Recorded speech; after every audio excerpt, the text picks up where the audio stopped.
चलो analysis of some important first order reactions देखेंगे। भले ही ये सम इंपॉर्टेंट है लेकिन इसके बेसिस पर सिमिलर क्वेश्चन आ सकता है। तो यहां पे हम क्या करने वाले हैं, कुछ डिफरेंट मेथड से ऑर्डर ऑफ रिएक्शन या फिर के रिएक्शन वेलोसिटी कांस्टेंट निकालने वाले। यहां पे दो तरीके हो सकते हैं, एक फाइंडिंग के बाय एस्टिमेशन ऑफ रिएक्टेंट, मतलब डायरेक्ट हमको रिएक्टेंट का कॉन्सेंट्रेशन पता नहीं है लेकिन इनडायरेक्टली करेंगे हम from reactant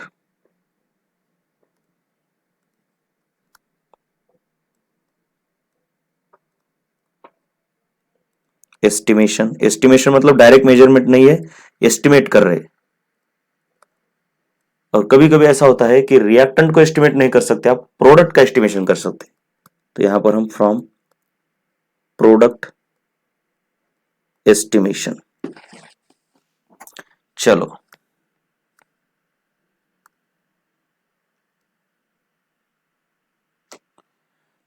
from reactant estimation, यहां पर अब कोई हम रिएक्शन ले लेंगे। फॉर एग्जांपल इस तरीके के रेडॉक्स रिएक्शन में क्या किया जाता है, आपको ऐसी कोई रिएक्शन दी जाती है और यहां पे जो अमाउंट ऑफ H2O2 है उसको टाइट्रेशन करने के बाद ढूंढा जाता है। मतलब this H2O2 is titrated with KMnO4।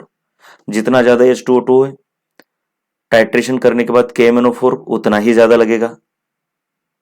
सो जैसे जैसे रिएक्शन आगे बढ़ते जाएगी, मतलब टाइम जैसे जैसे 0 से 1 सेकंड 2 सेकंड 3 4 5 ऐसा कुछ होता जाएगा, वैसे वैसे इस H2O2 का वॉल्यूम कम होता जाएगा। Volume of H2O2 in the reaction mixture कम होगा क्योंकि ये रिएक्टेंट है। तो उसको टाइट्रेट करने के लिए, उसको न्यूट्रलाइज करने के लिए वॉल्यूम ऑफ KMnO4 भी कम होते जाएगा। मतलब इसकी वैल्यू 20, 18, 16, 15, 15.4 ऐसी होती जाएगी।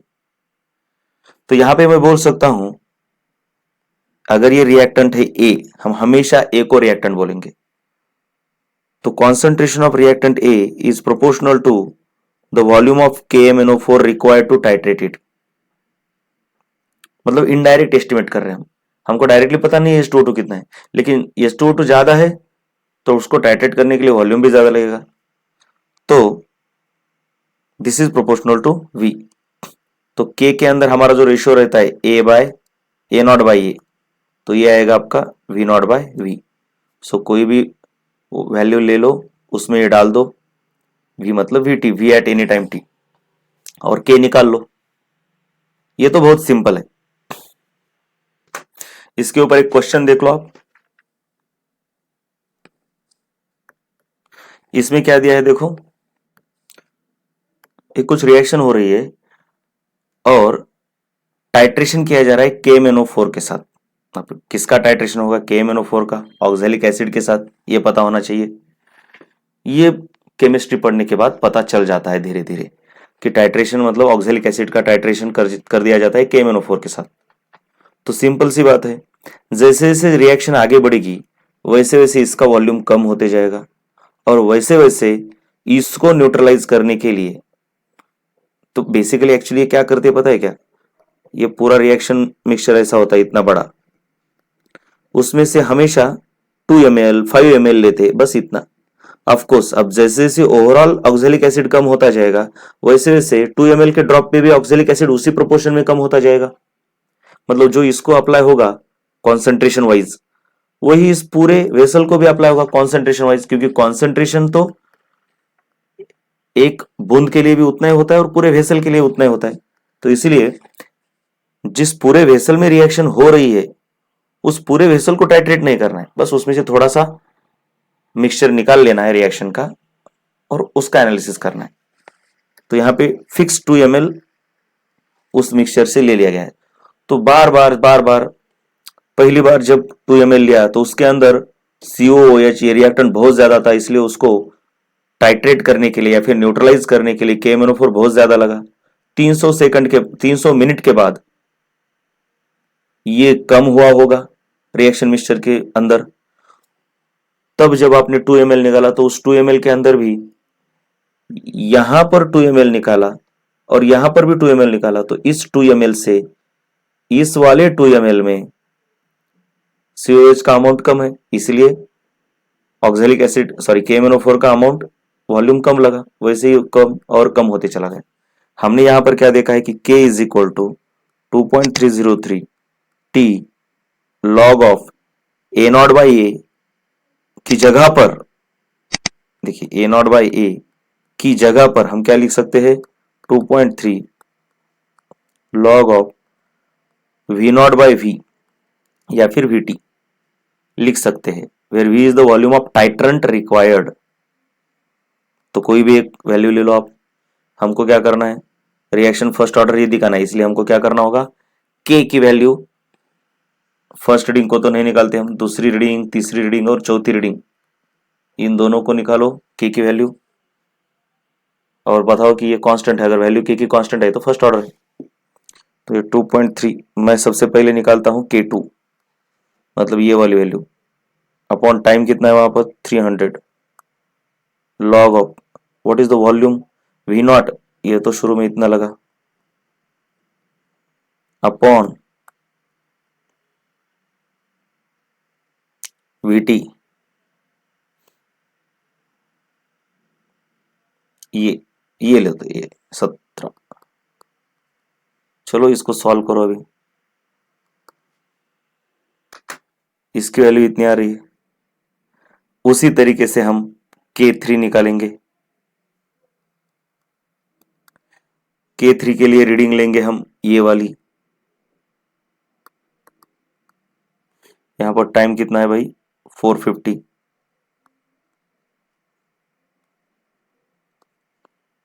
लॉग ऑफ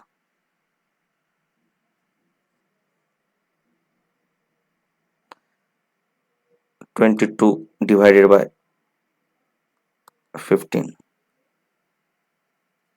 तो इसकी वैल्यू भी निकालो 0.0085 आती है पर minute. Since K is constant, K2 is equal to K3, therefore the given reaction is first order। ये होगी बात। अब हम देखेंगे from the estimation of product, product के एस्टिमेशन से किस तरीके से काम किया जाता है, ये इंपॉर्टेंट है। अब बाय एस्टिमेशन ऑफ प्रोडक्ट, देखिए प्रोडक्ट का एस्टिमेशन डायरेक्ट या इनडायरेक्ट हो सकता है, मतलब डायरेक्टली आप प्रोडक्ट मेजर कर रहे हो या फिर इनडायरेक्टली कर रहे हो।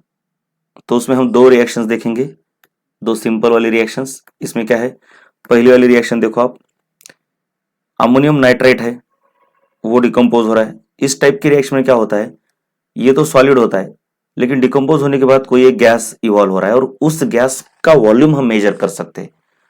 अलग अलग टाइम पर volume of N2 evolve of course शुरू में 0 होगा और बढ़ते जाएगा इस तरीके से, इधर सिंपल सी बात है।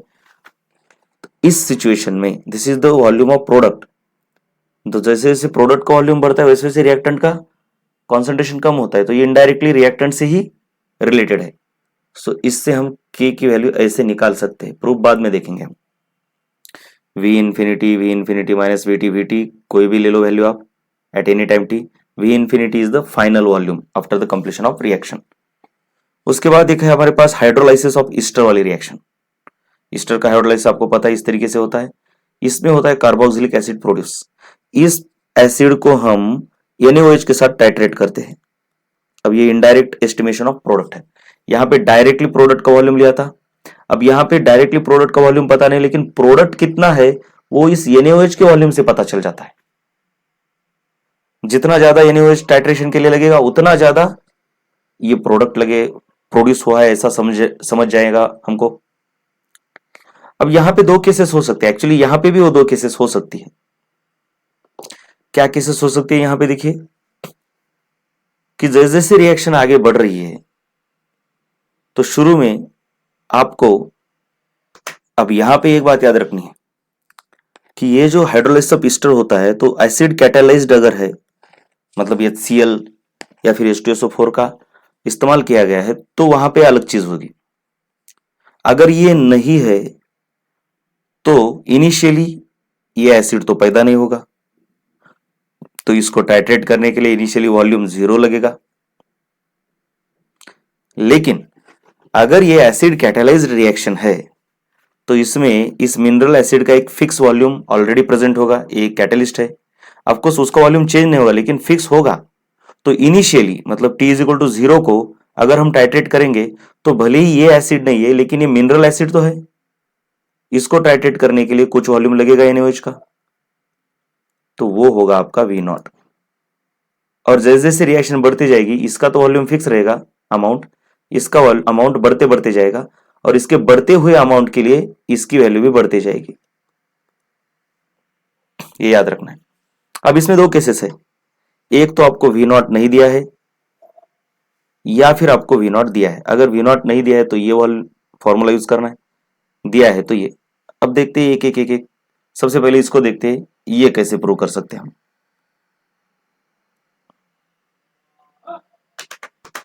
अब यहां पे याद रखना है, देखिए जैसे जैसे N2 का वॉल्यूम बढ़ेगा वैसे वैसे इसका अमाउंट कम होते जाएगा, यानी इसका कॉन्सेंट्रेशन कम होते जाएगा।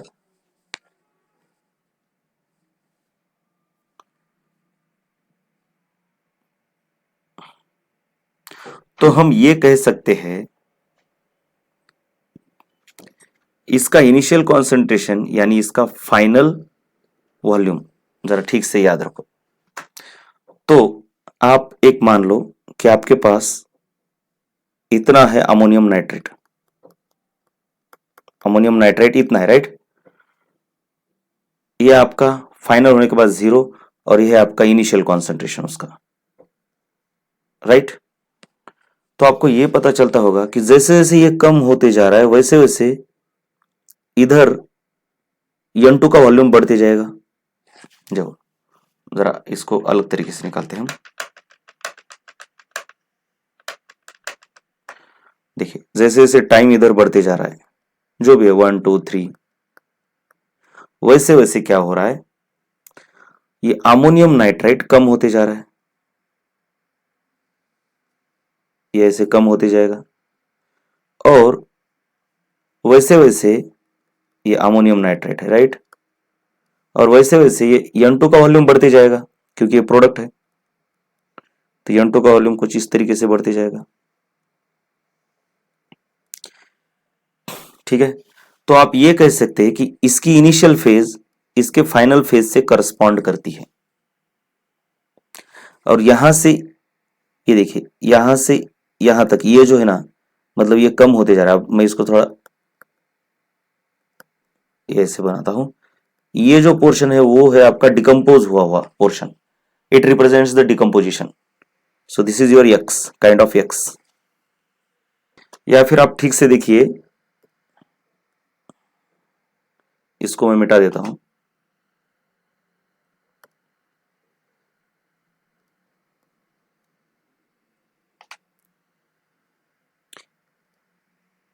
ये वॉल्यूम ऑफ N2 बढ़ते जा रहा है ना, तो मैं उसको जरा ऐसे लिखता हूं, इस तरीके से बढ़ता हुआ दिखाता हूं, ये देखिए।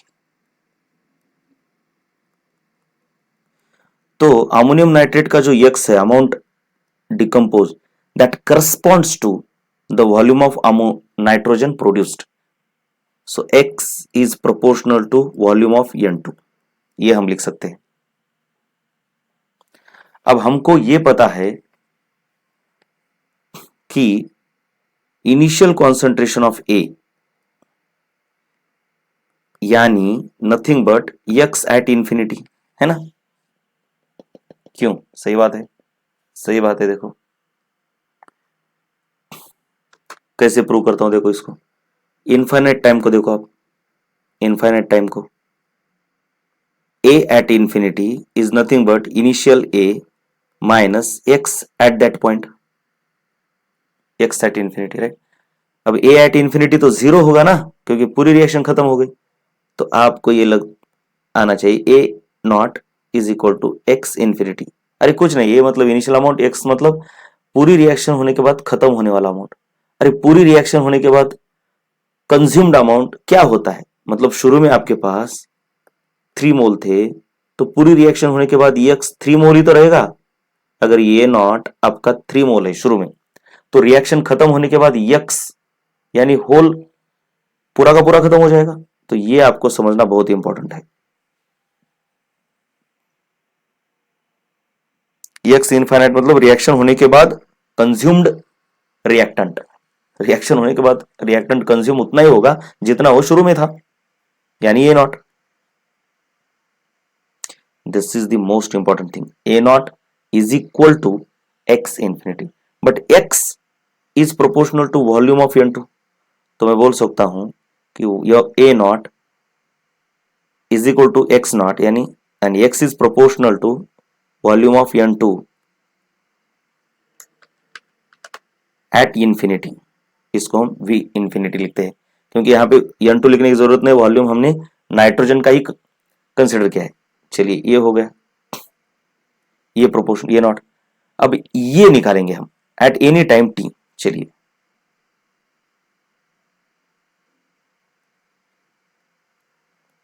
एट टाइम टी हमको पता है कि A is equal to A naught.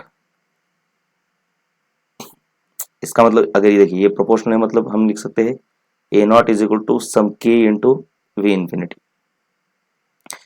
A not minus x at time t. अगर ये टी है तो ये भी टी होगा, इसको टी नहीं लगाते, ये तो फिक्स वैल्यू होती है इनिशियल।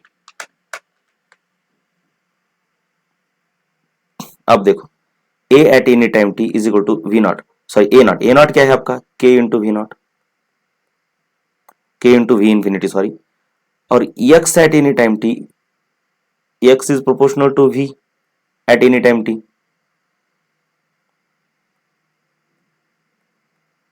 सो सिंपल सी बात है, A T is K V infinity minus we T.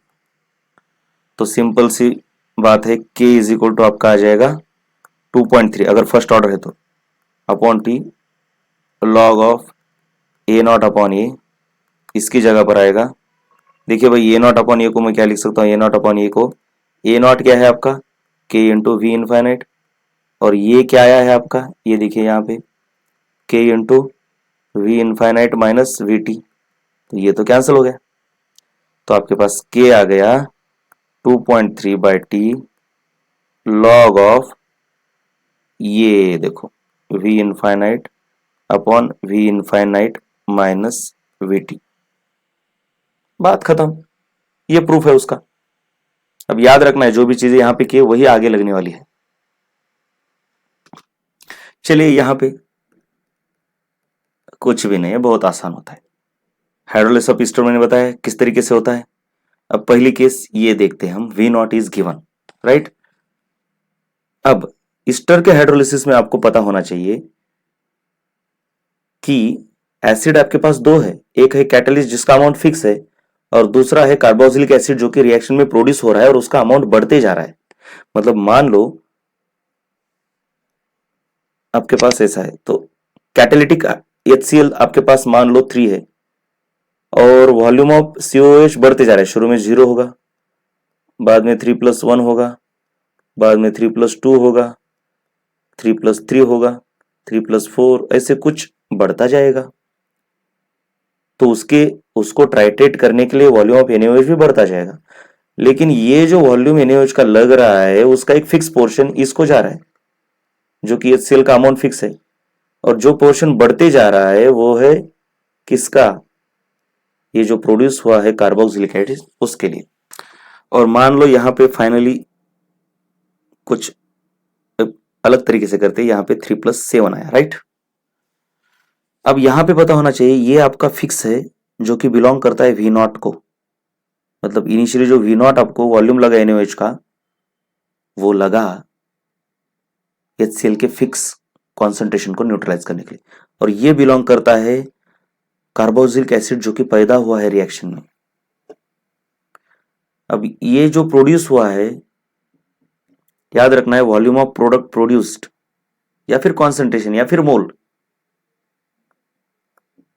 Product is directly proportional to amount of reactant consumed. So ये बिलोंग करता है आपके प्रोडक्ट को यानी कार्बोक्सिलिक एसिड को, और ये डायरेक्टली प्रोपोर्शनल होता है एक्स को।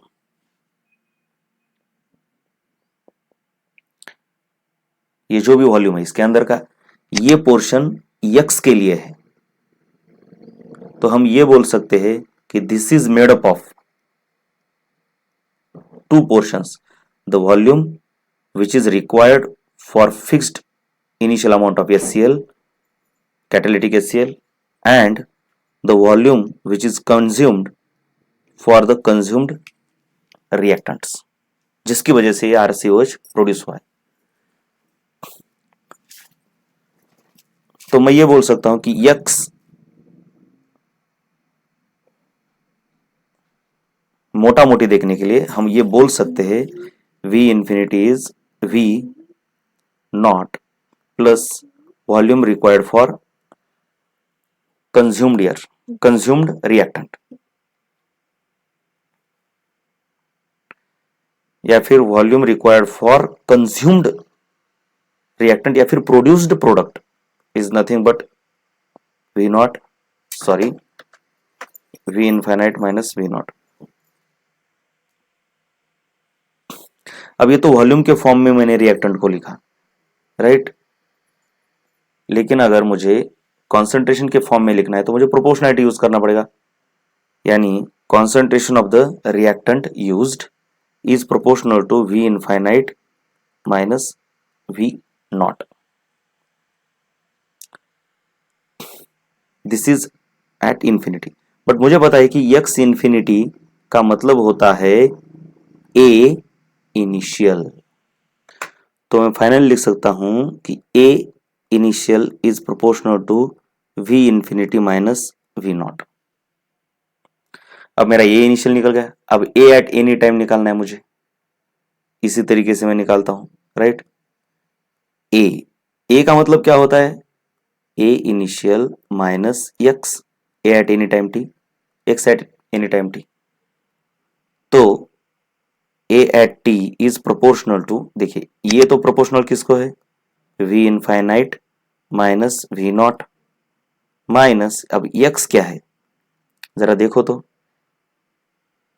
एक्स इनफाइनाइट ये आया, तो एक्स की वैल्यू एट एनी टाइम अगर x at any time t लगाता हूं मैं तो वो आता है v at any time t minus we not, v t minus we not, और ये बन जाएगा आपका ये वी नॉट कैंसिल होके v infinite minus we T.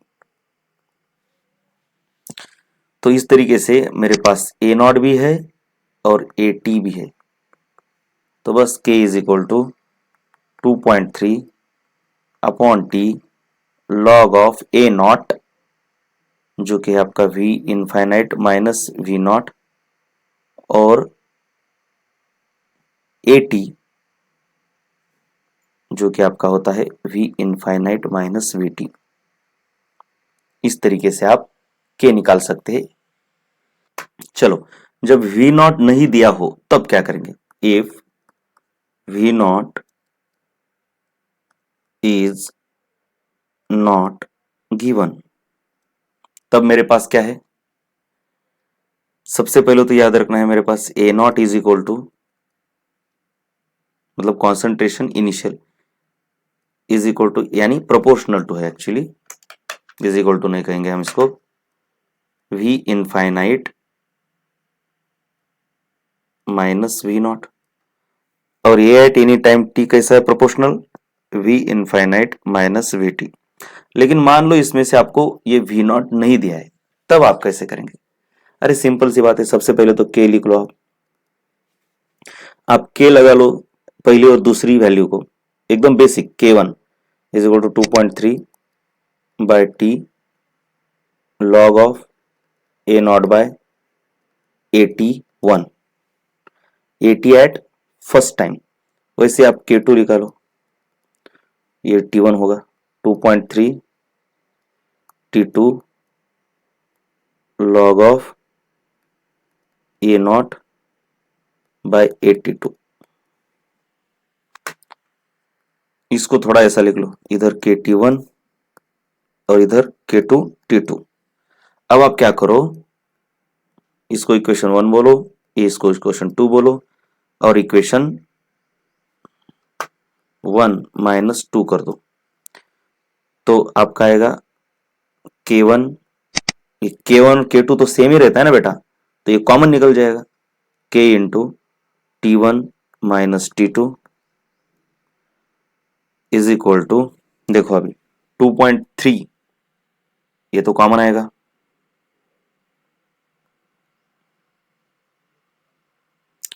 और log a not by 81 minus log a not by 82 बन जाएगा ये। और आपको पता ही है k into t one minus t two into 2.3, log a minus log b क्या होता है भाई, log a divided by b। तो ये और ये कैंसिल हो जाएगा और बन जाएगा आपका 2.3 log a2 bye a1। Of course 82 bye 81 है ये, और ये k का ये जो है ये नीचे आएगा t1 माइनस t2। जरा ठीक से देखना, ये उल्टा पुल्टा ना हो जाए, राइट। अब ये a at any time t2, a at time t2 हम वैल्यू डाल सकते हैं ये यहां से, राइट। तो आपका बनेगा k is equal to 2.3 t1 minus t2 log of a at time t2।